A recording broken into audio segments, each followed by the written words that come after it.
আসসালামু আলাইকুম। Chicken momo recipe share করছি, আশা করি ভালো লাগবে।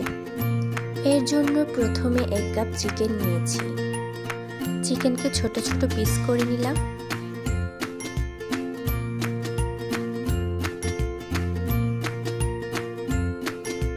চিকেনগুলোকে এভাবে থেতিয়ে নিব। আপনারা চাইলে ব্লেন্ডার করে নিতে পারেন, কিন্তু এভাবেই বেস্ট হয়। চিকেনগুলোতে প্রথমে 1 চামচ পেঁয়াজ, 1 চামচ রসুন, 1 চামচ আদা ব্লেন্ড করে দেওয়া হয়েছে। এরপর ব্লেন্ড করা কাঁচামরিচ 2 চামচ, ব্লেন্ড করা টমেটো 2 চামচ, লবণ স্বাদমতো, গরম মশলার গুঁড়ো আর জিরার গুঁড়ো একসাথে মিক্স করা 1 চামচ,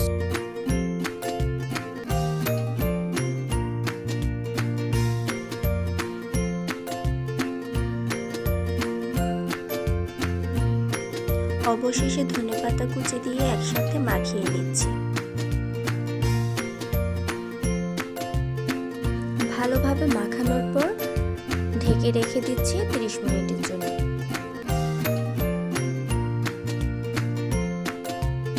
অপর পাশে ডো তৈরি করার জন্য 1 কাপ পরিমাণের ময়দা নিয়ে নিচ্ছি।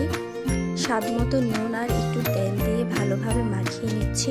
মাখানোর পর এমন হয়ে আসলে তার সাথে কুসুম গরম পানি দিয়ে একটু একটু করে মাখিয়ে নিচ্ছি। মাখানোর পর একটু ডোটা শক্ত থাকলে এটাই পারফেক্ট, অত নরম করতে হয় না।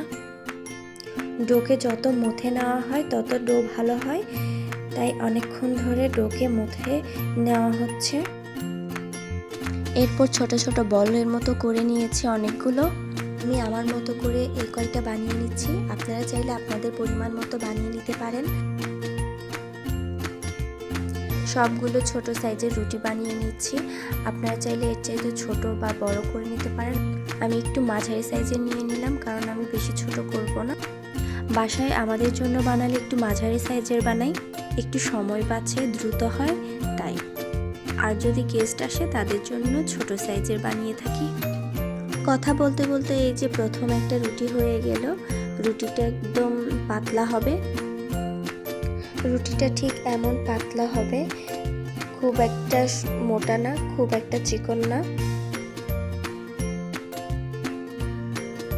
এই যে একে একে সবগুলো রুটি হয়ে গেল। 30 মিনিট ঢেকে রাখা হয়েছে। এরপর 3 টেবিল চামচ তেল দিয়ে মাখানো হচ্ছে।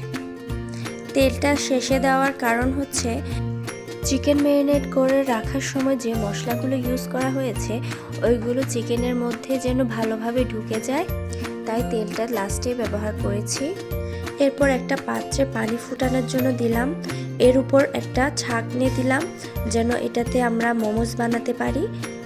তেল দিয়ে ব্রাশ করে নিচ্ছি। এরপর বেলে রাখা রুটির চারপাশে পানি দিয়ে রাখছি। চিকেন দিয়ে মোমোস বানিয়ে নিচ্ছি এইভাবে করে। খেয়াল করে দেখলেই মোমোস বানানো অনেক সহজ।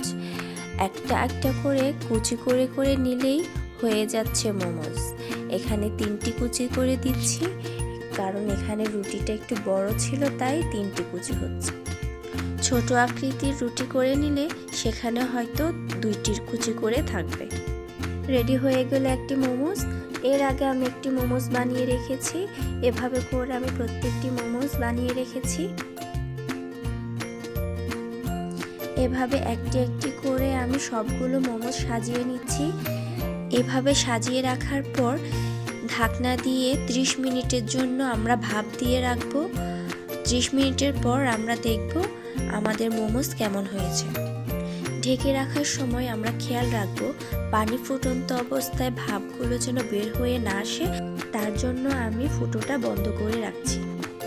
30 মিনিট পর আমার মোমোস হয়ে গিয়েছে। এখন পরিবেশনের পালা। খেতে অনেক মজার ছিল, আপনারাও এভাবে ট্রাই করে দেখতে পারেন। আর আমার ভিডিও ভালো লেগে থাকলে সাবস্ক্রাইব করবেন please. And thanks for watching.